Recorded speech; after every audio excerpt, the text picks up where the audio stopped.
I didn't scream. Not when the sketchbook caught fire. Not when the heat warped the paper into waves and the graphite lines twisted like veins under skin. Not even when Chloe grinned, eyes bright, fingers steady, and said, "Oops, I guess charcoal really does burn easy." The flames licked across my designs. 3 years of work, gone in under a minute. My mother kept washing dishes. Crystal glasses clinked in her hands like nothing was wrong. My father stood by the pantry door, arms crossed, eyes fixed on a spot above the fridge, as if tuning out static on a broken TV. No one moved, no one spoke, no one stopped her. That silence was louder than the fire. It said, "This doesn't matter. She doesn't matter. Let her burn." I didn't scream. I didn't cry. I didn't beg them to save what they'd already decided wasn't worth saving. I just stood there, bare feet on tile, ash in my lungs, watching dreams go up in smoke, and something inside me clicked. I used to think pain changed you, but it doesn't. Indifference does. Because the moment they chose silence, they taught me what I needed to know. If they could watch me burn without blinking, then I'd learn how to burn without needing fire. That night, Chloe destroyed my future, or so she thought. She didn't know I'd already drawn a second one with no signatures from them, no permissions, no doors to knock on, just foundations. Quiet, unshakable. The girl they erased from the photo, she's the one drawing the frame now. When I was 6, Chloe broke my first set of colored pencils, snapped them in half one by one, said, "These look better ruined," then handed me the box with a smile. When I told Mom, she said, "Don't be petty. She's younger than you." Chloe was 11. When I was 9, I entered a county art contest, drew a courthouse with wild ivy growing up the side. The night before I turned it in, it vanished from my backpack. Chloe won the same contest with a drawing that looked familiar. The ivy was neater, more polished, but I recognized the roots. Dad clapped the loudest. Mom called it talent that runs in the family. They framed her certificate. I got told to stop being jealous every time she broke something. My brushes, my focus, my boundaries. They blamed me for not learning to share. I learned to disappear instead. Learned how to tiptoe past rage. How to hold my breath until the storm passed. How to nod when I wanted to scream. At 13, I reported the bruises on my arms to a school counselor. Child services showed up the next day. Mom baked cranberry scones. Chloe wore my favorite sweater and braided her hair. They left smiling, carrying a signed thank you card. That night, Chloe pushed my easel down the stairs. "Careful," she whispered. "You're clumsy lately." I wasn't clumsy. I was disposable, and I understood that even then. The house didn't need locks on my door. Because no one saw me as someone who could lock anything out, they didn't just forget me. They erased me, line by line, until all that was left was a silhouette they could blame. A shadow they could step over. But here's what they never realized. Silhouettes may be hollow, but they always face the light. The email came at 7:42 a.m. subject line. Studio closed, emergency mold removal required. Estimated closure time, 72 hours. I stared at the message like it was written in a foreign language, not because I didn't understand, but because I did, too well. It meant I needed somewhere to go, and there was only one place left. The one with beige walls, symmetrical couch pillows, and people who never heard me even when I screamed. I didn't want to tell Noah. But I did. He was silent for a moment. Then, "Come stay with me, I have coffee and quiet and windows that open." I smiled, even though he couldn't see it. "No, or I can't." "You can," he said gently, "but you won't." I nodded. He always knew the difference. "I need to face it," I said. I need to know I can go back and leave on my own terms this time." He didn't argue. Didn't list the reasons why I didn't owe anyone anything. Didn't say the word unsafe even once. He just said, "Okay, 72 hours, but I'm counting to 73, in case you need one more." I packed light. One bag. One clean shirt for Monday's commission pitch. And 1,000 invisible walls I wrapped around myself like armor. The train ride back was uneventful. The sky was clear. But the weight in my chest felt like a second suitcase. When I reached the driveway, the roses were still there. Trimmed perfectly. Thorns sharp. My mother's kind of love. Chloe's car was parked at an angle. A luxury SUV she didn't earn, bought with a campaign she didn't design. I knocked once. The door opened without a word. Mom didn't hug me, just glanced behind me like she was expecting someone else. "Your room's full of boxes. You'll sleep in Chloe's." Of course, because even when I came home, there was no place for me. Chloe appeared behind her, smiling like she'd already won, wearing a silk robe, nails the color of blood. "House rules," she said sweetly.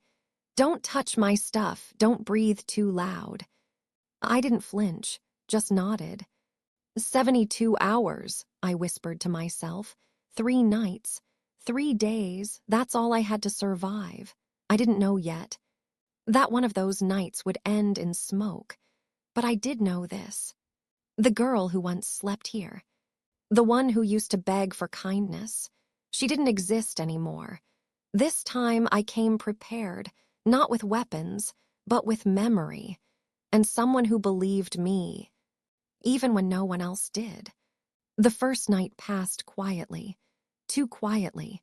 Chloe left the light on till 2 a.m., scrolling through her phone, laughing at videos, talking to someone on speaker as if I wasn't lying 5 feet away. I kept my back to her. My pillow smelled like synthetic lavender and old lies.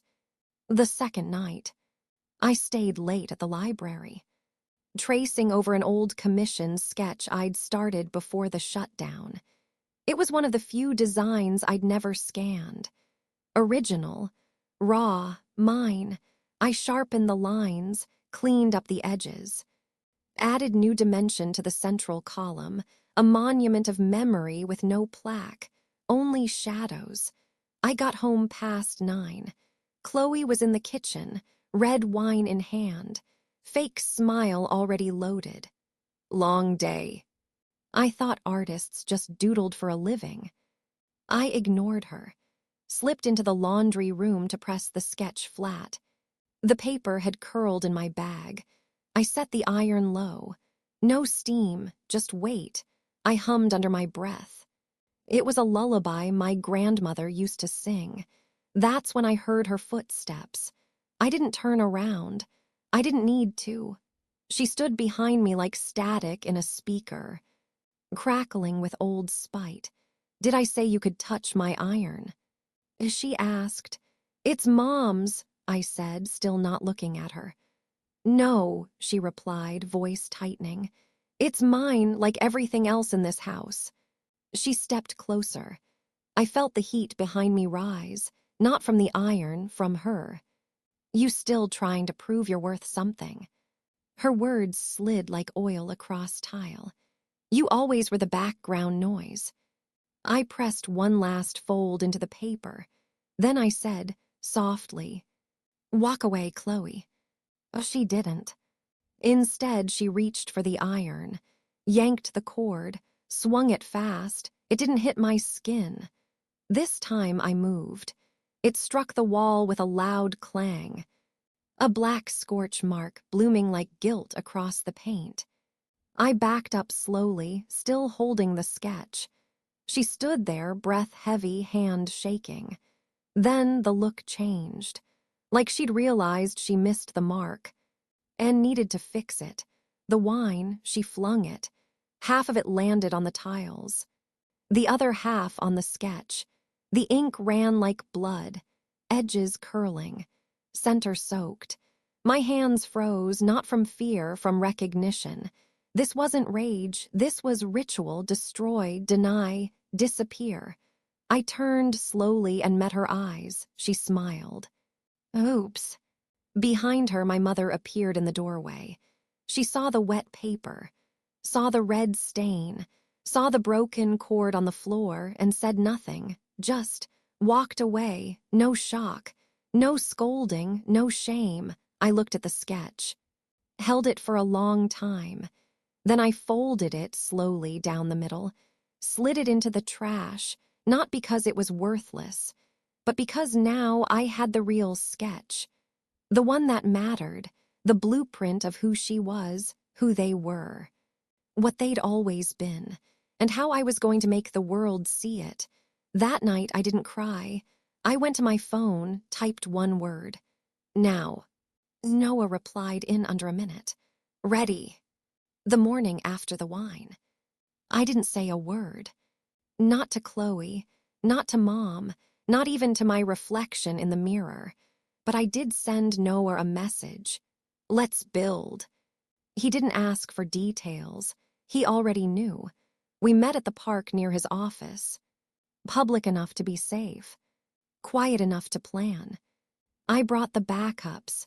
Sketches, photos, audio clips from old voice memos Chloe forgot she left on my phone. A text from 2019 that read, "You don't exist unless I say you do." Noah listened, without interruption. His hands didn't shake. Mine did, but only a little. He leaned back on the bench and said, "We'll use what they value most." I nodded. Image. Chloe's whole life was curated. Carefully angled brunch photos. Inspirational captions she stole from authors she never read. Art she didn't draw. Projects she didn't finish. But the world believed her because she smiled like a leader. So we gave her an invitation. Noah created a shell company, Artium Foundation, a nonprofit focused on empowering women through architectural storytelling. We designed a fake brand deck, a project brief, an interest email. We admire your fearlessness and bold design choices. We'd love to feature your work in our Justice Through Lines exhibit. We requested Chloe by name. 3 hours later, she replied, "Absolutely, I'd love to be involved." Of course she would. Visibility was her oxygen. We set the meeting for Friday. A rented co-working space downtown. Neutral, modern, forgettable. I wore a dark brown wig, oversized glasses. Blazer one size too big, no jewelry, no name. I was Lyra that day. I was just another potential partner. She walked in 10 minutes late. Gold earrings, white blazer. Confidence sprayed on like perfume. "Sorry, traffic," she said, then sat across from me like a queen descending her throne. We talked. She bragged. She showed a portfolio full of work I'd drawn, edited, framed, with my initials still visible on one of the scans. She hadn't even noticed. I asked a few fake questions, feigned admiration. Then I slid the envelope across the table. "This is just some additional documentation," I said softly. She smiled, opened it, and froze. Inside, printouts of the original sketches. Side-by-side comparisons, metadata, time stamps. Voice memos, screenshots, and at the very top, a cover page, titled Exhibit A. She looked up slowly, eyes narrowing. Who the hell do you think you are? I took off the glasses. I'm the ghost in the gallery, I said. The one you kept painting over. Her lips parted. No one will believe you. I tapped the recorder under the table, then gestured to the corner window. Noah sat at a cafe table nearby. Laptop open, camera aimed, I stood. Don't worry, I said. This isn't the confrontation, it's just the documentation. Then I walked out. No shaking, no screaming, no revenge fantasy, just steps, measured. Calm, final. Outside, Noah met me at the corner. He didn't say anything, just passed me an iced coffee, half-oat milk, no sugar. He remembered. I took a sip, and for the first time in years, I tasted peace.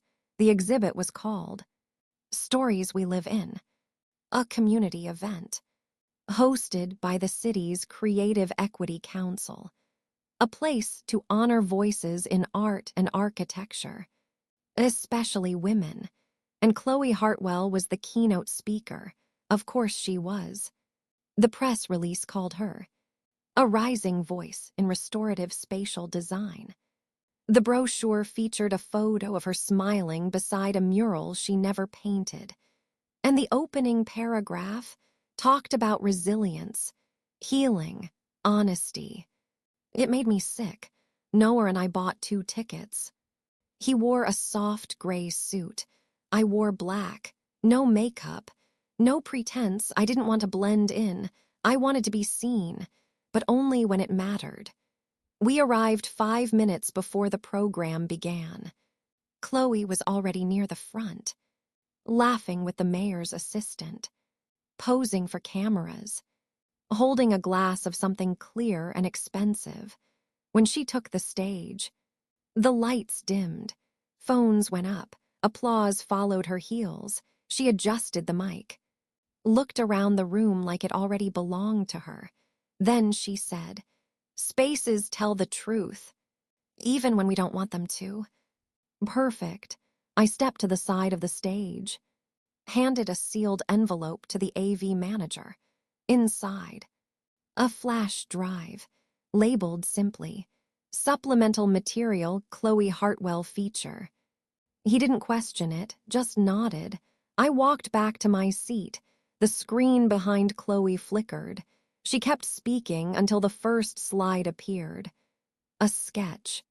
Mine, one she'd presented as her own just 3 weeks ago. Labeled, dated, watermarked. Then another, and another, overlaid with time stamps.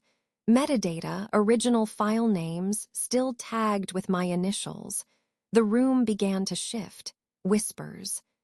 Gasps, then audio, a voice memo, Chloe's voice. Drunk, laughing. Honestly, she should thank me. No one cared about her stuff until I made it pretty. Chloe froze.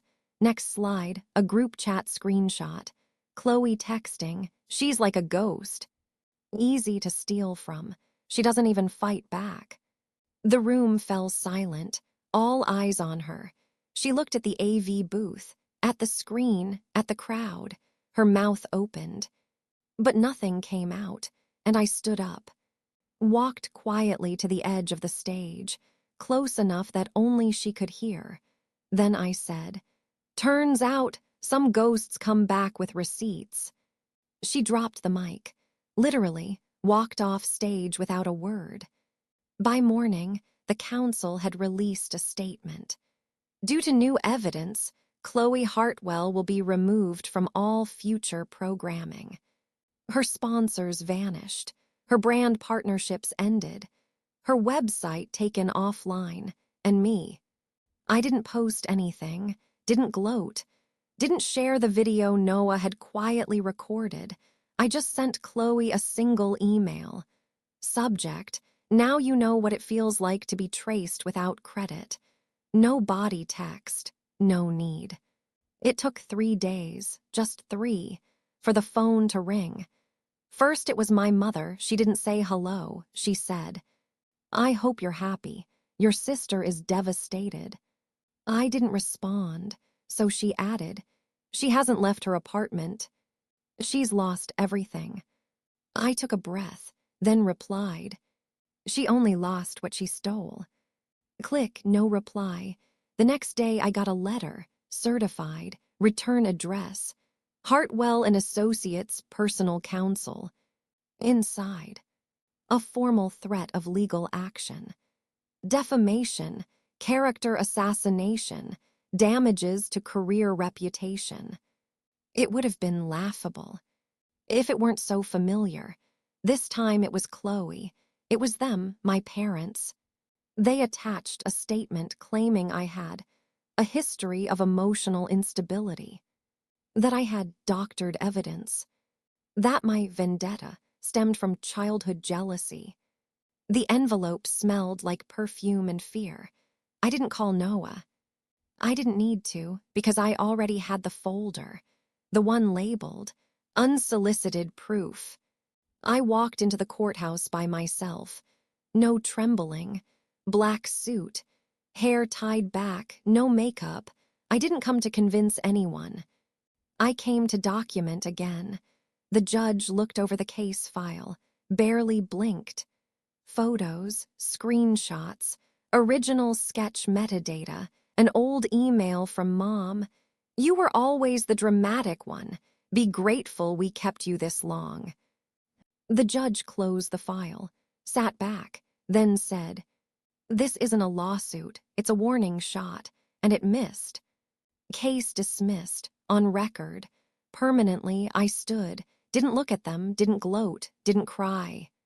But as I passed my mother in the hallway, I heard her whisper, "You've destroyed our name." And I said, without stopping, "No, I just put it under proper lighting." 6 months later, I opened the door to a building no one ever tried to burn down. It was small, used to be a flower shop, still smelled like old roses and wood glue. Noah and I painted the walls ourselves. Pale cream, soft light, no sharp corners, we called it. Framework project. A quiet studio for artists, survivors, and stories never told in full sentences. The motto on the front window read, "Some structures aren't meant to collapse again." Inside, there were no fire alarms. Because here, we didn't wait for smoke. We listened when someone whispered. We believed before the bruises bloomed. There were 2 rooms, one for creative workshops, where young girls learned how to draw safety into their spaces, and one for legal aid, where Noah helped them write boundaries into contracts. Their parents never taught them to demand. Some days were slow, some stories brutal, but no one flinched, because in this place, pain wasn't shameful. It was evidence, and no one here ever erased evidence. One afternoon, a teenage girl came in, shoulders tight, sleeves long. She sat down in the back and said nothing, until I handed her a blank page, a pencil, no instructions. She didn't draw right away, but she didn't leave either. I stayed near, quiet, present. Eventually, she looked up. "Do I have to draw something pretty?" I shook my head. "No." She asked, "Then what?" I said, "Something real." And she began.